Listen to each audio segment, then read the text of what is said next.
let's compare and contrast. Under the fiat system, if you are to follow the 25x rule, just to retire on the average income, Brian and I both know that 73K in Miami and California is absolutely nothing, right?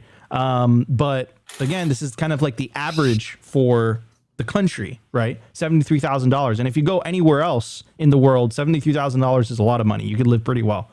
But that's why I'm using it for this example specifically. But if you just wanted to retire on 73K, you would need $1.82 million, right? That's not accounting for the part of your income that you're going to put in taxes, you're going to put in housing, you're going to put in healthcare. That's not accounting any of that. You'd need 1.82 million just to feel like you can retire peacefully. I think that's unachievable for most people, in my opinion. Like, unless you're extremely disciplined, you know what you're doing. I think for most people, I think reaching that number is going to be very, very difficult. Now, let's talk about what Brian just said. What about on Bitcoin? What about saving on Bitcoin? What about hoping to retire on a Bitcoin standard? That conversation changes dramatically.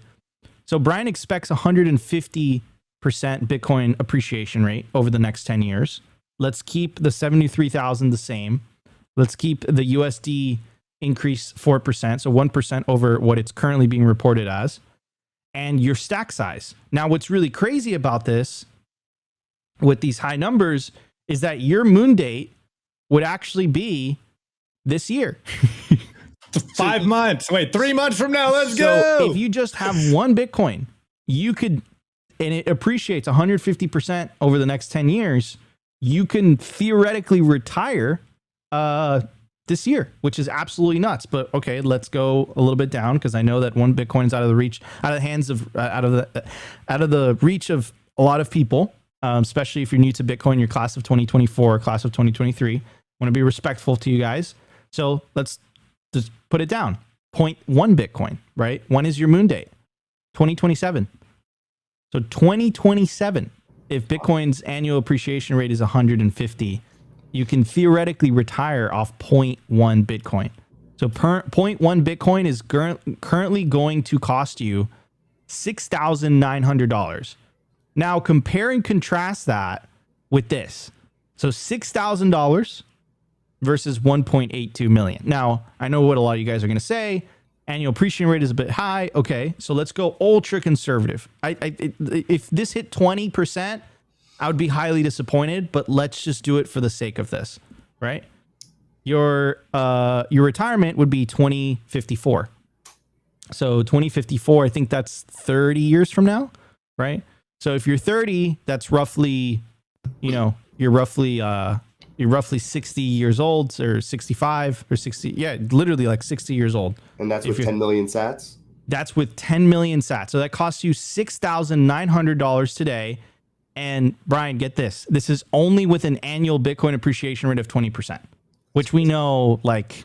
And with no further stacking as well. No further stacking, just 0.1. That's it. Wow. That's insane. Yeah. So contrast that with this. Like, what Fiat World is telling you is dude, you somehow got to manage to put together $1.84 million in fiat for you to retire, versus, dude, just buy $6,900 worth of Bitcoin, wait 30 years and you'll be able, don't worry about it, right? Like, it's night and day. And this is why I say Bitcoin is deterministic optimism. Bitcoin is hope in a world of fiat darkness. Bitcoin gives you the ability to plan, right? Anyways, I do want to pass it on to Opti. Opti, do you want to plug in some numbers? Let's plug some numbers in here. So we could keep one Bitcoin. We'll keep that, up the inflation to like 15. And then we'll go with Brian's 150 appreciation rate. Okay, so the moon date would be 2027. That's crazy. 10 million sats? 10 million sats. That's crazy. Do a whole coin for the whole coiners out there. 2024. We're retiring the end of this year. Let's go. You got a few months.